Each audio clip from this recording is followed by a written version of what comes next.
नमस्कार, बहुत स्वागत है आप सभी का। और वक्त हो गया मध्य प्रदेश के नंबर 1 बुलेटिन मेरा मध्य प्रदेश का। तो मध्य प्रदेश की हर खबर का पूरा अपडेट आप तक पहुंचाएंगे। शुरुआत करते हैं। मध्य प्रदेश में चोरों के हौसले कितने बुलंद हैं, इसकी 3 तस्वीर सामने आई है। मध्य प्रदेश में बीते 48 घंटों में चोरों ने 3 जिलों में एटीएम को निशाना बनाया है। इससे जुड़ी हुई 3 तस्वीरें आपकी टीवी स्क्रीन पर।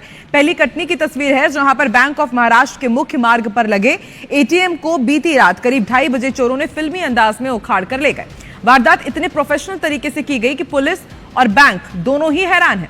चोर पहले एटीएम रूम में घुसते हैं, वहां लगे सीसीटीवी पर काला स्प्रे करते हैं, रिकॉर्डिंग बंद करते हैं और उसके बाद मशीन को बड़े आराम से बैठ करके इन्होंने काटा, रस्सियों की मदद से खींचकर बाहर निकाला और फिर पिकअप वाहन में लादकर फरार हो गए। मामले में कटनी एसपी ने बताया कि एटीएम में करीब 11 लाख रखे होने की जानकारी मिली है। वहीं दूसरी तस्वीर आप गुना की देख रहे हैं, जहां राधोगढ़ में एचडीएफसी बैंक के एटीएम को चोरों ने निशाना बनाया था। वारदात के दौरान चोरों ने एटीएम में लगे सीसीटीवी कैमरे पर पहले स्प्रे किया ताकि उनकी गतिविधियां रिकॉर्ड ना होने पाए। इसके बाद एटीएम मशीन को रस्सी से बांधकर लोडिंग वाहन से खींचने की कोशिश की और एटीएम मशीन को उखाड़कर अपने साथ ले जाने की कोशिश भी की गई। तीसरी तस्वीर जबलपुर से, जहां गोसलपुर में एटीएम लूट की कोशिश की गई है। पिकअप में आए लुटेरों ने 2 एटीएम तोड़ दिए। ग्रामीणों की आवाज सुनकर बदमाश भाग गए। दोनों एटीएम का कैश सुरक्षित है। आरोपी सीसीटीवी में कैद हुए। बता दें कि आरोपियों ने चोरी किए गए वाहन से घटना को अंजाम दिया था।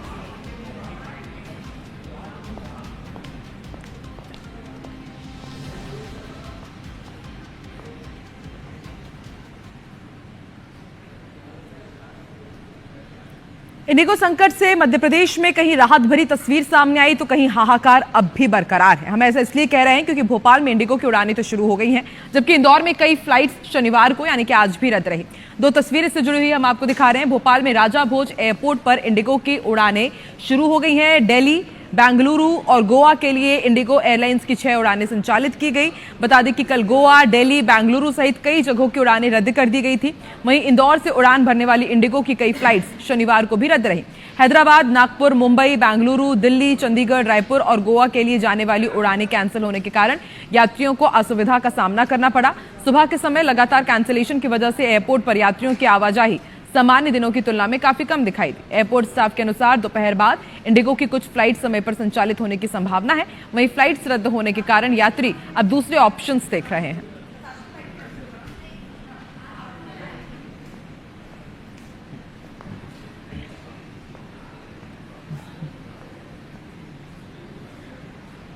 और अब मंदसौर का रुख करते। इधर शामगढ़ में नाबालिग का अश्लील वीडियो बनाकर वायरल करने के मामले में 2 आरोपियों के खिलाफ शनिवार को भारी विरोध हुआ था और अब प्रशासन ने सख्त कार्रवाई की। कल ही हमने आपको जानकारी दी थी कि हिंदुवादी संगठन ये मांग कर रहे थे कि जो आरोपी है उनके अवैध निर्माण को जमींदोज कर दिया जाए। और अब आज सुबह की तस्वीर आपको दिखा रहे हैं। यहां पर सख्त कार्रवाई की गई है।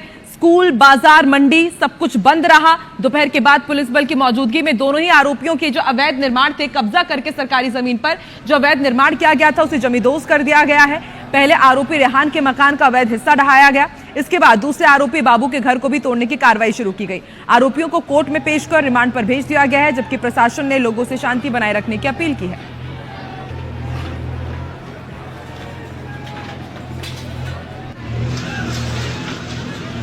बढ़िया है, तोड़ो, अगलो बाप दूसरो बाप पे।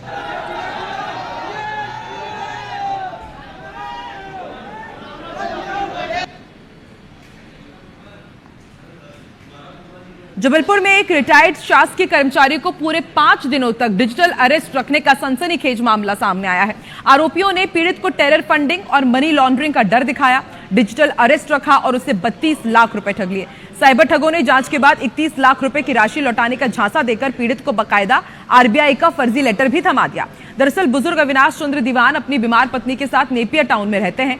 1 दिसंबर को उनको व्हाट्सएप कॉल आया था, जिसमें ठगों ने खुद को एटीएस पुणे का अधिकारी बताया और कहा कि उनके अकाउंट में टेरर फंडिंग का कमीशन आया है और उनकी जांच ईडी कर रही है। पीड़ित का बेटा जबलपुर से बाहर रहता है। जब उन्हें अपने परिजनों के परेशान होने की जानकारी मिली तो वो जबलपुर आए, एसपी से बातचीत की और एसपी ऑफिस पहुंचकर मामले की शिकायत की। ठगों ने चैलेंज भी किया। व्हाट्सएप कॉल में यह भी कहा कि अब उनका काम पूरा हो गया है, जो करना है कर लें। और मैक्सिमम 8-9 घंटे इनको हाउस अरेस्ट रखते थे, वीडियो कॉल में ही रखते थे। पूरा देखते थे कि आप घर में कहाँ जा रहे हो, क्या कर रहे हो। बाकायदा वीडियो कॉल में ही इनको बोलते थे आप बैंक जाओ, आरटीजीएस फॉर्म भरो। कुछ अकाउंट नंबर्स दिए, उसमें एक बार 10 लाख, एक बार 6.5 लाख, एक बार 8 लाख, 7 लाख ऐसे कर करके 32 लाख टोटल इनसे जमा कराए 3 दिन में। बार बार वो उनको बात कर रहे थे कि नहीं आपको आना पड़ेगा और कार्रवाई होगी, ऐसा होगा। इस तरीके से वो उनको झांसे में ले करके और फिर डिजिटल अरेस्ट करके अलग मतलब लगा 1 तारीख से लेकर 5 तारीख तक उन्हें करीब 30 लाख रुपए उनसे जमा करा लिए हैं। रीवा के पीके सांदीपनी स्कूल के म्यूजिक टीचर पर छात्राओं ने छेड़खानी के आरोप लगाए हैं। अतिथि शिक्षक पद पर पदस्थ मोहित शुक्ला पर अश्लील हरकत करने का आरोप है। घटना की जानकारी पर पीड़ित छात्राओं के परिजन भी स्कूल पहुंचे, जिसके बाद आरोपी शिक्षक से प्राचार्य ने इस्तीफा ले लिया है। मामले में प्राचार्य ने बताया कि इसके पहले भी आरोपी के ऊपर छेड़खानी के मामले दर्ज हो चुके हैं। उसके खिलाफ पहले भी शिकायत आई थी, लेकिन उस समय समझाइश देकर छोड़ दिया गया था। इधर छात्राओं ने आरोपी शिक्षक के खिलाफ कार्रवाई की मांग की।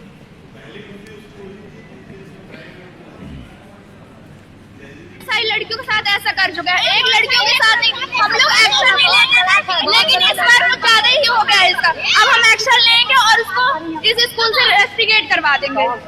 मैं अभिभावक से भी समझूंगा, अपने बच्चों से भी बात कर रहा हूँ और इस पर जब पूरी जानकारी हमें स्पष्ट हो जाएगी तो मैं इस पर जो भी उचित होगा सब करूँगा। मध्य प्रदेश के मुख्यमंत्री डॉक्टर मोहन यादव ने जनजातीय समाज के लिए एक और घोषणा करके मध्य प्रदेश की सियासत को गरमा दिया है। सीएम डॉक्टर मोहन यादव ने दरअसल आज ऐलान किया कि होमगार्ड्स की फोर्स में अब बैगा, सहरिया और भारिया जनजाति की बटालियन होगी। यानी जिस तरह सेना में सिख रेजिमेंट, राजपुताना रेजिमेंट और अहीर रेजिमेंट का अस्तित्व है, ठीक उसी तरह होमगार्ड की फोर्स में बैगा, भारिया और सहरिया का अस्तित्व होगा।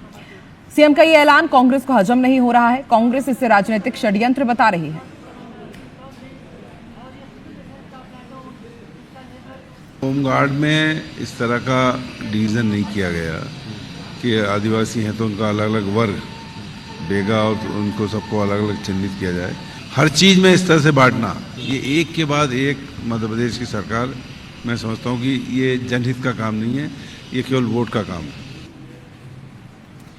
बीजेपी सरकार की घोषणा सियासत का मुद्दा बन चुकी है, क्योंकि इन तीनों ही जनजातियों की आबादी कुल ट्राइबल आबादी का 4% हिस्सा है और सहरिया, भारिया और बैगा वोटर मध्य प्रदेश की तकरीबन 40 से ज्यादा विधानसभा सीटों पर निर्णायक असर रखते हैं। फिलहाल कांग्रेस को डर है कि कहीं उनका ये कैडर छिटक ना जाए।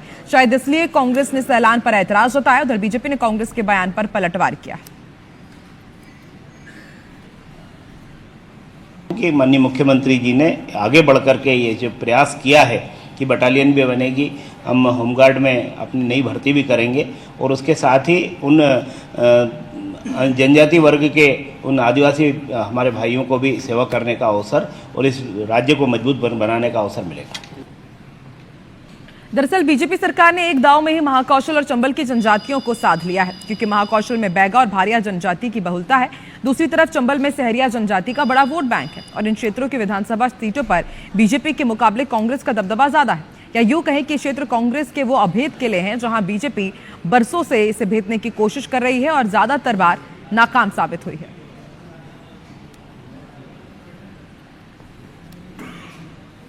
मुरैना के माधोपुर इलाके में प्रशासन ने एक बड़े हादसे को टाल दिया, जहां एक मैरिज होम में बिना अनुमति के खतरनाक और झूलते हुए कमरे बनाए जा रहे थे, जिन्हें प्रशासन की टीम ने कार्रवाई करते हुए रुकवा दिया है और इसका ढांचा गिरा दिया, जिससे एक संभावित बड़ी दुर्घटना टल गई है, क्योंकि ऐसे निर्माण से जान माल का नुकसान भी हो सकता था। प्रशासन ने आसपास के कई मैरिज होम गार्डन्स का भी निरीक्षण किया। आधा दर्जन से अधिक मैरिज होम में खामियां मिली हैं। कई जगह लाइट व्यवस्था, अग्निशमन सिस्टम और पार्किंग एरिया मानकों के मुताबिक नहीं पाए गए। प्रशासन ने ऐसे सभी मैरिज होम संचालकों को नोटिस जारी किया है।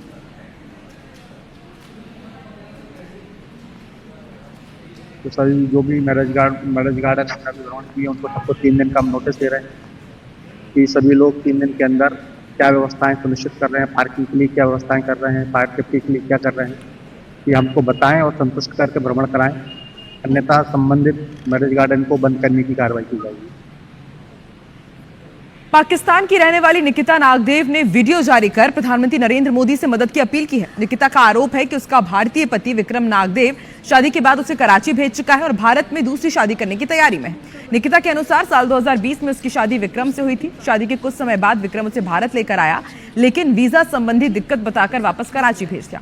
इसके बाद वो पाकिस्तान में ही रह रही है। पत्नी ने बताया कि भारत आने के लिए वो कई बार कोशिश कर चुकी है, लेकिन पति ना तो उसे बुलाने की कोशिश कर रहा है और ना ही उसके डॉक्यूमेंट्स बनवाने में मदद कर रहा है। निकिता का कहना है कि उसने इस संबंध में परिवार और अधिकारियों को भी जानकारी दी, लेकिन कहीं पर भी उसकी परेशानी का समाधान नहीं मिल रहा है, जिसके बाद निकिता ने वीडियो जारी कर प्रधानमंत्री नरेंद्र मोदी से मदद की गुहार लगाई।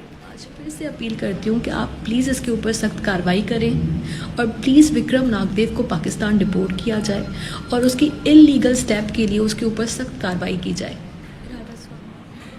और अब आपको इंदौर में 47 करोड़ की लागत से बनाई गई डामर रोड की हालत दिखाते हैं, जो सिर्फ 6 महीने में ही उखड़ गई है। सोचिए, ये 47 करोड़ की सड़क आप देख रहे हैं और क्वालिटी इसकी कितनी एक नंबर है, ये तस्वीरें साफ बयां कर रही है। और बड़ी बात यह है कि 47 करोड़ रुपए की लागत से बनी है।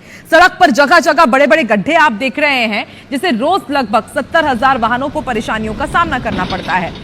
अब फिर से करोड़ों खर्च करके इसी जगह सीमेंट रोड बनाने का ठेका दिया गया है। फिलहाल राव ब्रिज की एक साइड पर काम शुरू कर दिया गया है और उसके बाद दूसरी साइड का निर्माण किया जाएगा।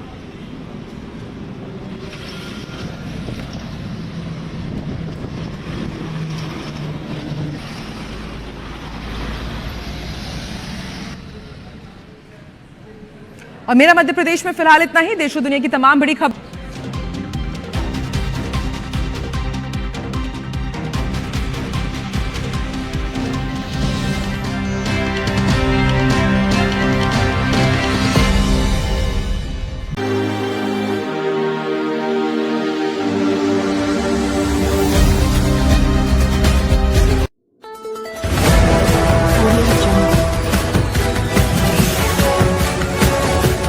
MP लाइव टीवी आपको रखे अपडेट, सच जो हम आपको बताएंगे। ऐसी ही तमाम खबरों से अपडेट रहने के लिए MP live TV news channel को सब्सक्राइब करना ना भूले।